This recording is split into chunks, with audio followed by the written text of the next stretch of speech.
Ok, on est déjà en décembre et les saisons d'animés sont déjà en train de se terminer. Comme l'année dernière, cette année il y a eu de très lourd. Ma base d'abdo McDo. Enfin bref, avec tous les animés qui sont sortis l'année dernière, on va voir les 4 qui ont marqué l'année 2018. Bref, Francis, générique.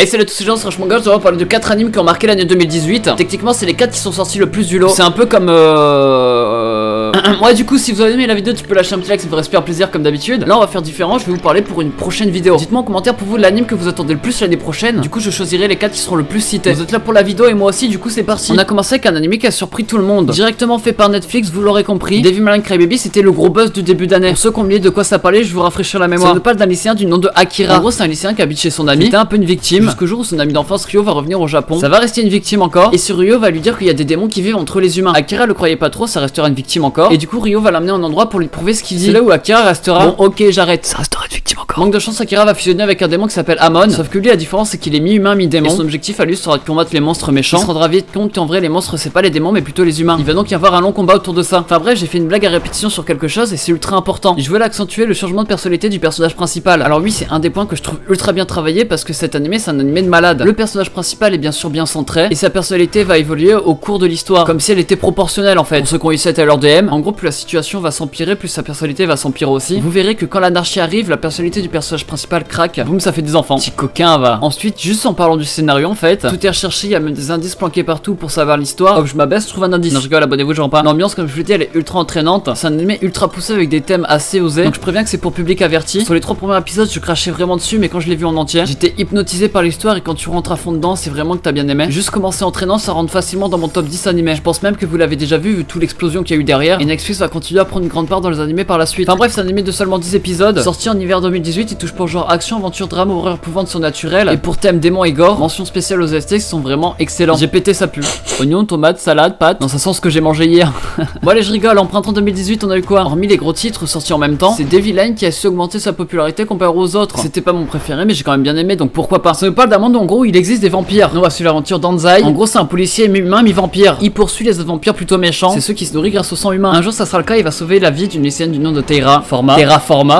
En fait, c'est une blague parce que son prénom c'était. Enfin bref, Anzai va continuer à rester avec cette fille, il va la protéger de fou. Malheureusement, à force de rester avec, il va commencer à créer des sentiments, des trucs comme ça. On va donc voir l'évolution d'une relation humain-vampire. On va vite se rendre compte que c'est très compliqué quand l'un a besoin du sang humain pour vivre. Arriveront-ils? Non. Non, c'est pas du tout un spoil. Du coup, comme je vous l'ai dit, il y a plusieurs points que j'ai pas trop aimé dans cet animé. Il y a bien sûr beaucoup plus de points que j'ai aimé, mais je vais y venir après. Le point le plus fastidieux, c'est l'exagération des scènes. Quand je dis l'exagération, je parle de ceux de la personnalité du personnage principal, en tout cas son évolution au cours du temps, parce qu'on va pas se le cacher. Des fois, c'était tellement présent que t'avais l'impression que l'animé c'était que ça. Alors que c'est pas du tout vrai. Il y a plein de trucs bons. Les lasagnes, par exemple, c'est excellent. Mais vu que c'est pas du tout le sujet, je vais vous parler de la romance. C'est un peu une romance à la Twilight. J'arrive pas vraiment à prononcer, mais vous m'aurez compris. On essaye de centrer l'animé sur les évolutions psychologiques, sauf qu'en fait, au milieu, ce qui engendre tout ça, c'est la relation entre les deux. Et bien sûr, la relation va évoluer avec les histoires qu'il va y avoir dans l'animé. Ce qu'on sait pas, c'est que les vampires se cachent entre les humains. Il suffit de réfléchir un peu pour savoir comment ça va briser des relations. Parce que quand elle va apprendre que son petit copain en fait c'était un vampire, ah c'est vrai qu'elle le sait déjà. Enfin bref, ça crée des scènes plus ou moins émouvantes quand on s'attache au personnage principal. Hormis le point que j'ai cité au début et un peu l'animation que j'ai pas trouvé très bonne, on a là un animé pas exceptionnel mais bien regardé. C'est un animé de 12 épisodes qui est sorti ce printemps 2018. Il touche pour genre action, drame, horreur, épouvante, romance surnaturel et pour thème vampire. Après cette saison, hormis les gros titres, il y a pas eu beaucoup de trucs. Je pense que c'est pour ça qu'il y a pas eu autant d'animés que la première saison. Bon là, on va parler d'un animé que j'ai déjà parlé plusieurs fois. Un très bon animé, que dis-je? Le meilleur animé de la saison, que dis-je? Le meilleur survival game du siècle, que dis-je? Y'en a qui ont commandé les nouvelles Toupee Beyblade? Non, bien sûr, je rigole. Angel of Death était la perle de l'été 2018. Même moi j'en ai fait une vidéo dessus, du coup ça me titille un peu d'en parler encore. Mais je suis obligé parce que c'est le thème de la vidéo. Bon, vite fait le résumé, ça parle de quoi? Ça parle d'une meuf qui s'appelle Rachel qui va se réveiller dans un bâtiment. Le problème c'est qu'elle sait pas c'est quoi, elle va falloir rendre compte de quelqu'un qui s'appelle Zach. Zach lui c'est un tueur en série. En gros c'est un bâtiment où chaque étage cache un tueur en série. Le problème c'est que Rachel allait se faire tuer par quelqu'un d'autre. Vu que Zach voulait la tuer aussi, bah du coup il a tué celui qui voulait la tuer. Tout comme Rachel donc il va être recherché par les autres personnes du bâtiment. Ils vont donc chercher une sortie et Rachel va aider Zach à une condition. Me donner un chèque de 500 €. Ou liker la vidéo, enfin je sais plus mais ça doit être un truc du genre. En gros elle veut mourir et elle demande de la tuer à la sortie. Est-ce qu'ils vont réussir à sortir? À cause des gilets jaunes ça risque d'être compliqué. Oh vas-y je rigole, c'est une blague. Ou est-ce qu'en tout cas ils vont réussir à survivre jusqu'à la fin? Enfin bref, comme je l'ai dit, dit, j'en ai fait une vidéo dessus parce que pour moi c'était le meilleur animé de la saison. Déjà parce que j'ai trouvé le côté survival game plutôt original, ça changeait un peu des autres. Là en fait c'était sous forme d'étage et j'ai trouvé le concept plutôt pas mal. Pas chacun pour soi mais plutôt un contre tous. En plus de découvrir que chaque étage avec son propre univers, du coup tu le découvres. Tu découvres le personnage qui reste à l'étage. Tu découvres que tu n'as toujours pas liké cette vidéo.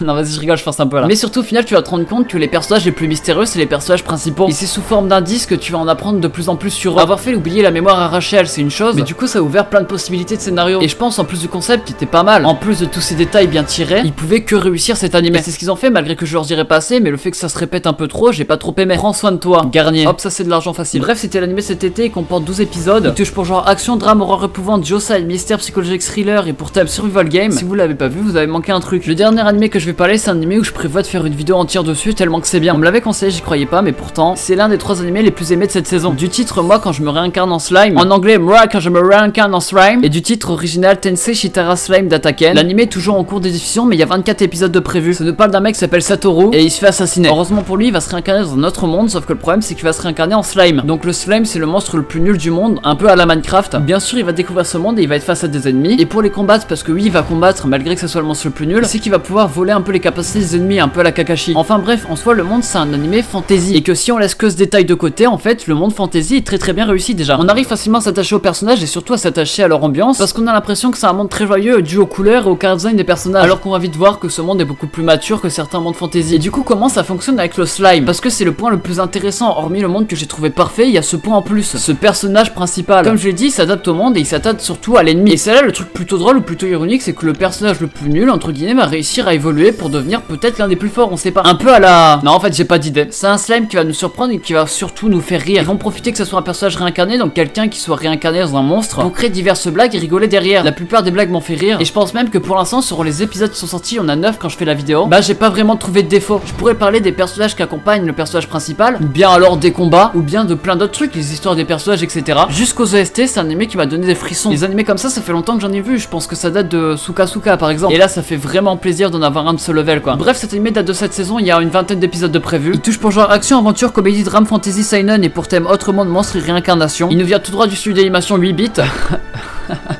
Non, rien. En vrai, c'est le mobile qui me fait rire, genre. Enfin bref, regardez-le, il est disponible sur Crunchyroll. Bref, c'était vachement bien, j'ai parlé de 4 animés qui ont marqué l'année 2018. Donc sur 4, il y en a 3, c'est les meilleurs. À part à Deviline, c'est juste parce qu'il était loin devant sur la popularité. Dites-moi en commentaire pour vous quel est l'animé que vous attendez le plus pour 2019. Bref, c'était vachement bien, je vous dis à samedi prochain pour une toute nouvelle vidéo. Allez, merci aux tipeurs et sortez couverts.